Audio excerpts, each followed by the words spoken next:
Hello folks, another video in the woods. Seems to be an opportune moment for me to answer some questions. I am walking the hound today, so this funny little creature here, Tally, may run off and I may need to call him back, so apologies for the shouting. And off he goes. So a question came in about the Welsh story triads and what they tell us about the characters of the Mabinogi, and in particular what the Welsh story triads tell us about Arianrhod, Gwydion, and perhaps even the type of magic that Math and Gwydion perform in the fourth branch of the Mabinogi. Generally speaking, the Welsh story triads, they kind of give us a glimpse of the broader tradition that surrounds the four branches of the Mabinogi. And as a catalogue for storytellers, for court bards also, the Welsh story triads, they also give us variations of some of these stories, because of course both the Welsh story triads and the four branches of the Mabinogi, they are written snapshots of a much broader and diverse body of lore, of storytelling, of myth.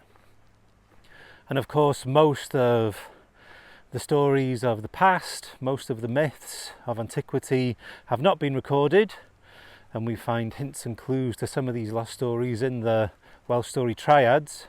And we can also be pretty confident in assuming that there were several different versions of the stories that we find in the four branches of the Mabinogi, told in many different storytelling lineages up and down Wales in the medieval period.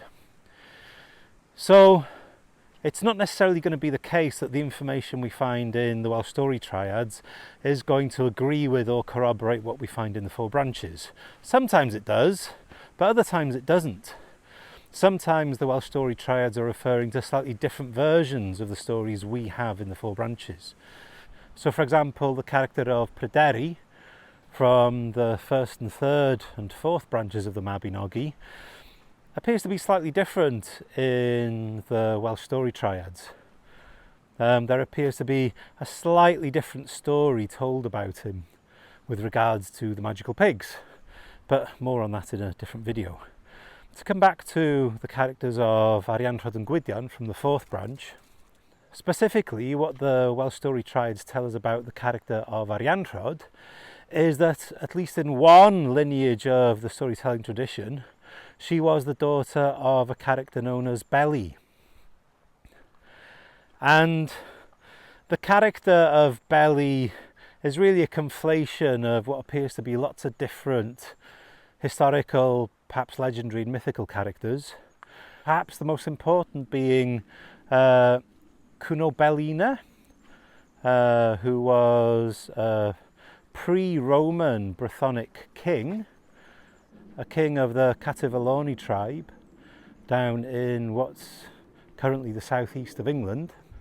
This Cunobelina, whose name would have evolved into something like Cynfelyn in Welsh, also becomes Beli in another lineage of the tradition. So there we can see quite clearly the really diverse range of evolving legendary characters that would have been in the oral body of lore in medieval Wales.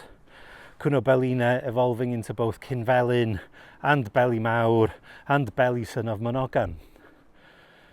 Now, Cunobelina, or Cynfelyn, this earlier Brythonic king, probably had good relations with the Romans. It appears as if he was trading with the Romans at different points. Of course, he is a king of his territory in the generation preceding the Roman invasion, and it's actually his son, Caradog, who becomes one of the main rebel generals, if you like, that fight against the Romans in the first century. But what this means is there could be an historical figure that sits behind our version of Arianrhod. We also hear in the same triad that talks about her being the daughter of Beli, that her sons once lived or came from the territory of Arllechwedd, which is essentially the mountainous strip in northwest of Wales, beginning with the Carneddau Mountains and, going all the way down into the heartlands of Eryri. So a strip of really high, mountainous, craggy territory in northwest Wales appears to have been the homeland at one point of Arianrhod's sons, and perhaps that confirms our assumption that Arianrhod was someone who lived in or held territory in or who ruled over parts of Gwynedd in the distant past. So the triads, initially, they tell us things like what the possible historical ancestry is for some of the characters in the four branches of the Mabinogi. Something else the Welsh story triads does is it kind of expands on our understanding of the type of magic that's used in the fourth branch of the Mabinogi. So I think it's triad 28 that tells us there were three major schools of enchantment in Britain, and one of these three major enchantments of the island of Britain was the one taught to Gwydion by Math. Now, of course, in the fourth branch of the Mabinogi, we hear how both Math and Gwydion perform transformative enchantments. Math transforms Gwydion and Gilfaethwy into animals. Math and Gwydion create Blodeuedd, the woman of flowers. Gwydion transforms Blodeuedd then into an owl at the end of the story. And that whole type of magic, if you like, is quite distinct, I would say, to other types of magic that we find in the four branches.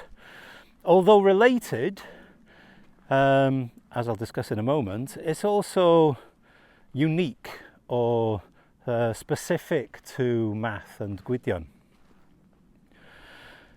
So that Welsh story triad number 28, tells us specifically that this school of magic, this type of enchantment, was something that belonged to Math and that he teaches to Gwydion. And the first thing we need to distinguish here is that we are talking about Math and Gwydion as mortals, as humans. I'm not assuming here that Gwydion nor Math are medieval versions of Iron Age gods, basically. So effectively, these are mortal men who have magical powers. We could assume them to be kind of druid kings or druid princes or, wizard noblemen, if you like. Now, we may then go on to ask, well, how does this type of magic relate to other types of magic in the four branches? Now, one of the clearest types of magic in the four branches is what I would call the magic of Anofn, the magic of the other world. And the first sign we have of this is in the first branch of the Mabinogi, where Arawn transforms the appearance of Pwyll and transports him into Anofn, into the other world. Now, there's no fireworks or sort of big special effects in this first appearance of magic in the four branches, but I think it's significant because it tells us that a god of Anofn, a character like Arawn, can come into this world and can exchange forms and appearances with a mortal man, and can also transport that mortal man into the deep realm, into Anofn, and also he can take himself from the deep realm, from Anofn, into the mortal realm. That's a type of magic, yeah? We also find a similar type of Anuvian magic, if you like, in the second branch of the Mabinogi, when Bendigeidfran, who has suffered a mortal wound in Ireland and has had his head chopped off, but still possesses the ability to speak and entertain and to have a good time with his companions, appears to be able to create a type of Anuvian space where he appears to be able to stop time for a moment. And of course, as we see in the later Welsh tradition, weird alterations or dilations in time is something that happens when mortals come into contact with otherworldly beings, such as the Tylwyth Teg, the fairies. So there you can see there's another type of Anuvian magic, is what I would call it. Now, I would say that they are related to, but also distinct to the type of magic that the triads tell us Math passed on to Gwydion. Now, whereas I would argue that a character like Arawn and even Bendigeidfran are supernatural characters in their own right, that is, they appear to be characters from the other world. Bendigeidfran is a giant, of course. Arawn is the king of the other world, what I would consider to be a type of god. Because they're from the other world, potentially, in Bendigeidfran's case, they are infused with otherworldly magic. But I would say that's slightly different to the magic that Math and Gwydion use, because that appears to be a harnessing of otherworldly magic as opposed to a magic that's innate to them. So the reason I say this is because their type of magic is really distinguished by the use of magic wands, the Hidlath. Both Math and Gwydion use the Hidlath, the magic wand, and we hear tell of this magic wand in a few other places, most notably in the Book of Taliesin, where there's a prophecy poem that appears to describe Math's magic wand growing in the woodland as if it's some kind of magical cosmic tree. Now, the fact that Math's Hidlath, his magic wand, grows out in the woods, the fact that Math can use his magic through the magic wand to transform Gwydion and Gilfaethwy into different animals, the fact that this magic can be used to create a woman of flowers in Blodeuedd suggests to me that this magic is really the harnessing of the miracle of abundance and growth and life in the land. It's the harnessing of life force, of life power, if you like, which is a different magic to the magic of Arawn, which is the magic of changing appearances, and a different magic to that of Bendigeidfran, which is really about altering time and bringing about a different experience of time. So the triad really stresses this unique type of magic that both Math and Gwydion have. Now, it might be related to the magic of Anofn, we don't know. Maybe in the distant past people believed that magic force, magic power actually came from Anofn, just like the Welsh bards define Awen as being something that comes from or exists in Anofn. That might well be the case, but I would say that, yeah, there's clearly a distinction in the type of magic that's being used, and that triad stresses that distinction, if you like.